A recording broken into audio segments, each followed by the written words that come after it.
Hi, welcome back to the Kaiser Report. I'm Max Kaiser. Time now to go to Athens, Greece, and talk with Dr. Kiriakos Tobras, who is suing Goldman Sachs, JP Morgan, and others for their role in the financial assassination of Greece. Dr. Tobras, welcome to the Kaiser Report. Hi, Max. How are you? Dr. Tobras, you are suing not only JP Morgan and Goldman Sachs, but you're suing the entire financial kit and caboodle, even the intermediaries that deal with these fraudulent securities, the broker-dealers, the derivative traders. You're going after the whole spectrum of fraud. Is that not correct? This is a lawsuit against all people who are identified as responsible as speculators on the Greek government debt manipulation. This is a lawsuit against all people that they are identified as officers, managers, etc., of all investment banks involved in the scam of the Greek government crisis, on the Greek government debt crisis. That means investment banks, hedge funds, traders of CDS, naked short sellers of Greek government bonds, and also it is including the rating agencies who help them with the fake rating reports that they issued on the Greek economy. You know, looking back at past scandals like, Nick Leeson and the Barings Bank collapse, you know, these brokers have always used kind of the same technique by hiding all of their speculative debts off the balance sheet until suddenly they're discovered. And in this case, of course, you've got the compliance with the rating agencies, Moody's and S&P. You've got money managers involved. You've got bankers involved. I mean, is there a case here for racketeering? Go after this for under racketeering law. This is exactly, as you said, financial racket. This is an organized criminal plan with the intent to default the Greek economy in order to speculate on the CDS that they issued on the Greek government bonds. This sounds a lot like the subprime crisis in America, where banks like Goldman Sachs were willing to take a loss on the bonds because they made 2 or 3 times that amount on their credit default swap, quote-unquote, insurance products. Is it like that? It is exactly what you said. As in the United States crisis in 2008, they issued CDS on the CDOs issued on the United States mortgages. The same thing happened here. They issued CDS on the Greek government bonds, and they created the same crisis, the same effect, the same manipulation of the market, and there is the same results. As, for example, in the United States, the Lehman Brothers were collapsed after that. Even here, it's happening exactly the same. The Greek bonds market collapsed because of the CDS issued on the Greek government bonds. Yes, we're familiar now with how the hedge funds and the banks get together and they collude and they engage in market manipulation and insider trading to collapse economies, to collapse countries. And on this front with Greece, you've got John Paulson, right? He was in the country recently with Goldman Sachs colluding to collapse the economy, correct?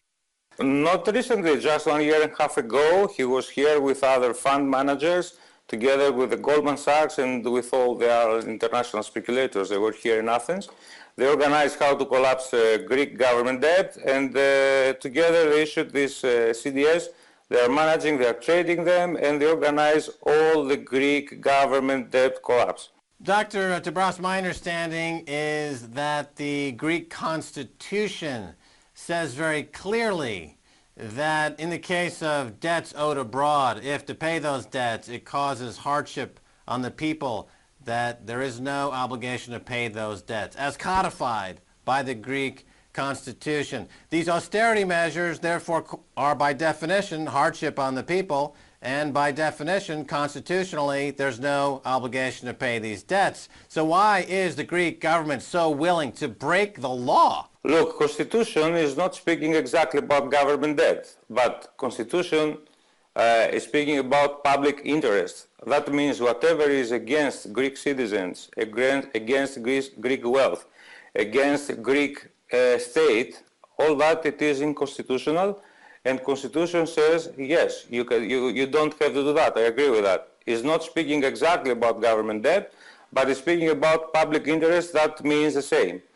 Now, on your question, why government did differently Because governments here in Greece for so many years, more than 30 years, are slaves of the debt because they make business on the debts, all the governments here after 1974, so they're doing what they order them to do. They cannot decide it by themselves.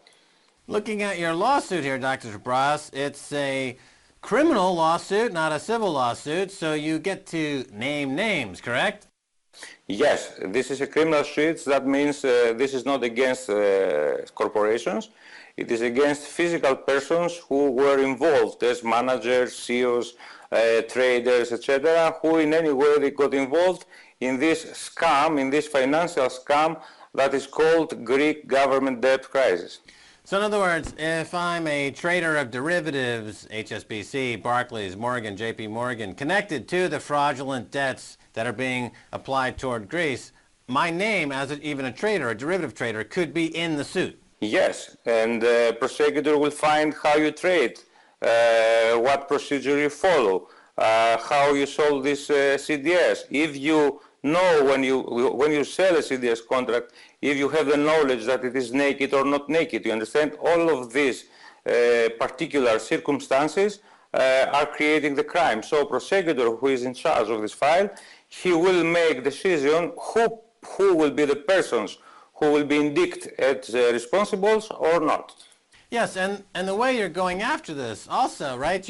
You're applying the way justice departments have gone after rackets and the Mafia in the past. They find a low-level thug in the chain and they go after him and get him to squeal and then work their way up the food chain toward the big capo de capo like a Lloyd Blankfein or Jamie Dimon, correct? Yes, the approach is to kick the organization, know who is beside the organization. It will be the justice to discover that. But we offer them a lot of elements, a lot of proof material. They have everything to proceed, to make the names, to start calling people, to talk. And for them it will be easy to arrive to the end of this vicious circle of, let's say, a vicious circle of the Greek crisis. Okay, so you mentioned proof. What form does the proof take? Okay, the forms of the proof are very easy to understand for somebody who has at least an elementary knowledge of what are the markets and what is the criminal law here in Greece. For example, when you trade in the international market as a prime dealer of the government bonds of the Greek state, in the same time, you cannot sell CDS against the government bonds. If you do one game, you cannot do also the opposite. So this is against the interest of your customers, and your customer in this moment is Greek state because you are trader of its government bonds. So when you sell the bonds of your customer that is called Greek state, in the same moment, you cannot sell your customer bankruptcy to some other customer. This sounds familiar. You know, the Congress in the United States is calling back to testify in front of Congress as a witness Lloyd Blankfein, the CEO of Goldman Sachs. They believe he committed perjury when he first appeared, talking about the role of Goldman Sachs in selling securities ahead of their customers and profiting from double dealing to their customers, engaging in the kinds of fraudulent behavior that you're describing right here. They want him to dig down a little deeper into his memory banks to see if he can't dredge up some of the more of the facts, the case. But could Lloyd Blankfein, in fact, could you call Lloyd Blankfein as a witness as part of your case? It sounds like he's an expert witness in fraudulent double dealing. Maybe he'd make an excellent witness. Look, it's exactly the same. The double game that they played in the USA some years ago, they are repeating the same game here. You know, now they have the formula. They know how to do it. They do the same game in the United States in 2008, and now they are doing exactly the same here. So if Blankfein will be called here in Greece, but not only him, either other managers of the Goldman Sachs or other investment banks involved in this game, this is a decision of the prosecutor. It's not our decision. I think they could call them. They have all the elements to call them here, at least to answer to some simple questions.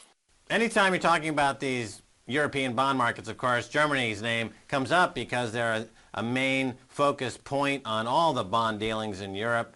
And of course, in Germany, the biggest bank is Deutsche Bank. So Is it possible that they also are complicit in the racketeering, the financial terrorism, the financial assassinations that you see plaguing your country of Greece? Look, Deutsche Bank, even here in Greece, it is one of the prime dealers of the Greek government bonds market. It is like Goldman Sachs or the other prime dealers who are working in this market from so many years. But believe me, people are speaking about losses that Deutsche Bank would suffer if Greece will default. But believe me, the first interest of Germany today, it is a Greek default. That's why in the last month you will hear a lot of German voices suggesting to the Greek government to go to a default admission, to a default declaration, official default declaration, because for them it's very important that euro is getting cheaper against dollar. Today, euro it's 145, 148, and with the euro, that prices Germans cannot export. Consider that German economy, it is a 50% exporting GDP, a 50% exporting economy. And for them, with the euro at 148, it is very, very difficult to compete to the world market. So they prefer to have a lower priced euro to be competitive against Germans or Chinese, etc. So for them, the interest of a Greek collapse is much higher than the losses that Deutsche Bank or other German banks will suffer if default will really happen in the Greek market. Yeah, so looking at the cast of characters, do you see these folks banding together with the Blankfein, targeting Spain possibly next as a way to talk down the euro to help Germany? I don't think that Lloyd Blankfein or other American institutions have the same interest with the Germans. I think that in this moment we have one, let's say, financial war between US dollar and euro. In this war, in this financial war, we have two different fronts. One is German and the other is American. So they play two different games. The question is that in this moment, the problem in Greece is that the Greek country is not playing any game to the international market. We are just following the games who others are playing. So for me, my opinion regarding the strong euro, it is that it's not depending on other factors and could never change in the next short period because the real problem is that American economy is deeply sick, has very, very huge financial problems, and even if all European countries will collapse, again, euro against dollar will be more than 130, 140, so they could never reach that. Okay, Dr. Tobras, thanks so much for being on the Kaiser Report. Thank you very much, Max. Bye. And that's going to do it for this edition of the Kaiser Report with me, Max Kaiser, and Stacey Herbert. I want to thank my guest, Dr. Tobras. If you want to send me an email, please do so at kaiserreport@rttv.ru. Until next time, this is Max Kaiser saying bye, y'all.